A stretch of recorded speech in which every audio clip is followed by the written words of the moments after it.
Hi, it's Elliott here, and thank you for tuning in to this very short video.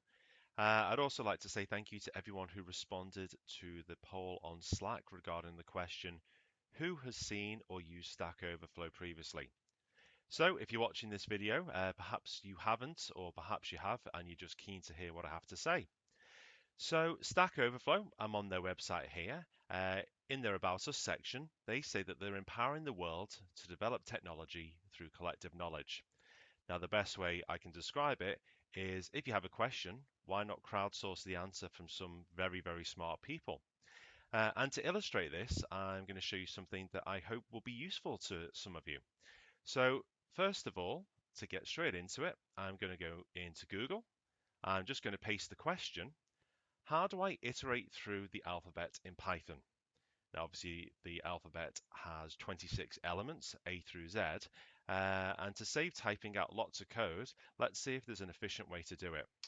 Going to hit enter, and you can see that the first search result is actually from Stack Overflow. So it doesn't look like I'm the first person to have asked this.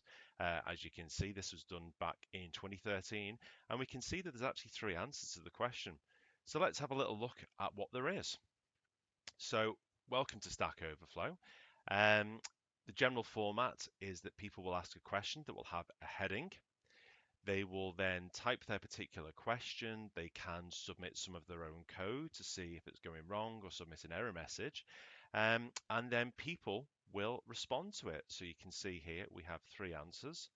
Now, the great thing about this platform is that other users can upvote and downvote both questions and answers. So we're seeing the most popular answer here, which has 193 votes. We can then scroll down and we can see the next one has 35 and the final one has just 4. Remembering that the lower numbers could just simply be because the answer was only provided within the last couple of days. However, the chances are, given this has been around for so long, that maybe it's just not a very good answer. So I'd always tend to go for the most uprated answers, and I apologize for the scrolling. I know this may make people feel a bit ill. But going through the question, this person wants to know, how do I iterate through the alphabet? Their question is, in Python, can I simply use a plus plus character? And what is the most efficient way of doing this? And they've illustrated their question by showing that they want, obviously, 26 URLs. The only dynamic part of that URL is going to be the alphabet character at the end. Now, interestingly, you can add tags to your questions, and in this one, not only has it been tagged with Python, but it's also been tagged with Python 2.7. Because this question is so old, that was the latest version of Python at the time.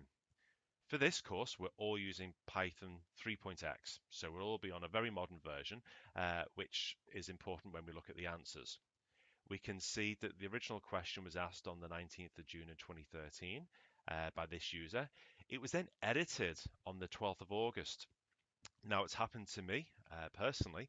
When I've asked the question, someone will come along and edit it just to refine it, make it easier to understand, or make the language clearer. Just be warned, if you do ever ask a question on here, some people may say this has already been answered, and you can feel a little bit silly, but don't worry about that. Then we scroll down and we can see that this most uprated answer is pretty good actually, because not only has the responder provided an example in Python 2, but they've also provided it in Python version 3 as well. And they're saying here to use the ASCII lowercase function from the string library. And as you can see, the code has been provided. So let's actually have a go at copying this code and seeing what it does. Now, before I run any of this in my Jupyter lab, I will warn you, don't just run code blindly. Have a read of it, make sure you understand what it's doing. Obviously, you don't want to run anything that's malicious or that's going to cause harm to your machine.